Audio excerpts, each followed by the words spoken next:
Tonight, Family Guy creator Seth MacFarlane. His twisted, dysfunctional, even perverse take on Mom, Dad, and the kids have made him Hollywood's $100 million man, the highest paid writer in television, and only in his 30s. He's an equal opportunity offender. Death to Americans! Christians, gays, Sarah Palin, you name it, nothing, no one off limits. How did all this start for you? You were a cartoonist? Yeah, I was, I had been drawing cartoons since I was about 2 years old. My parents have Woody Woodpeckers and Fred Flintstones from way, way, way back. And my first job was doing a cartoon weekly strip for our local small town paper when I was about 9 years old. And they paid me $5 a week to do one cartoon a week. So you were first a cartoonist? Yeah. I didn't fall into writing until much later. I was pretty hell-bent on getting into the cartoon business, specifically as an artist, from the get-go. And why television?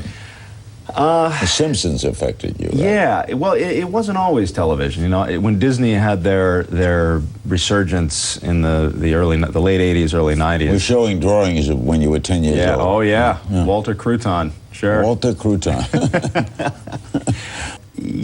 I wanted to work for Disney for a long time. When they had their resurgence with The Little Mermaid and Beauty and the Beast and whatnot in the late '80s, early '90s, I thought this is what I want to do.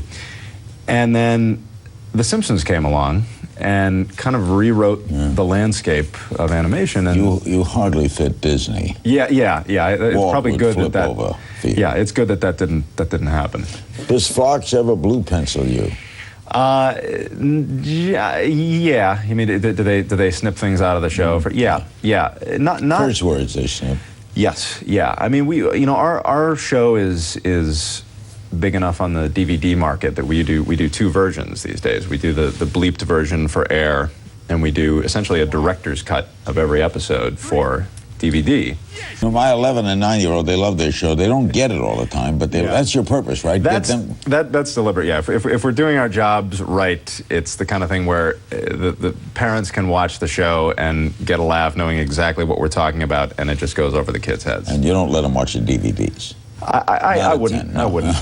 On 9/11, you were scheduled to be on American Airlines Flight 11 from Boston to L.A. You didn't get on the plane.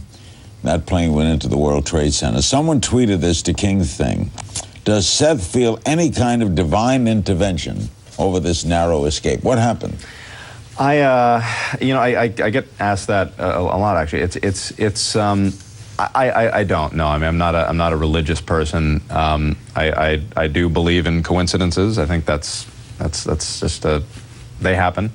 And I've missed a lot of flights before. About half of the flights that I was booked on prior to that flight, I had missed because You're that kind of person? Yeah, I overslept, or I was out too late the night before, or whatnot. So don't you feel lucky? Yes, very, very lucky. Very, very fortunate. Nothing funny that day. Nothing funny that day. No. No, and that's 9/11 was something that, I mean, that's an interesting example of something that you got to pick just the right time to touch it in any kind of humorous way, even if you're making a comment, a satirical comment on the incident. And it was a long time before we felt it was okay, and now it's something that Mel Brooks can do Hitler. Yeah, exactly.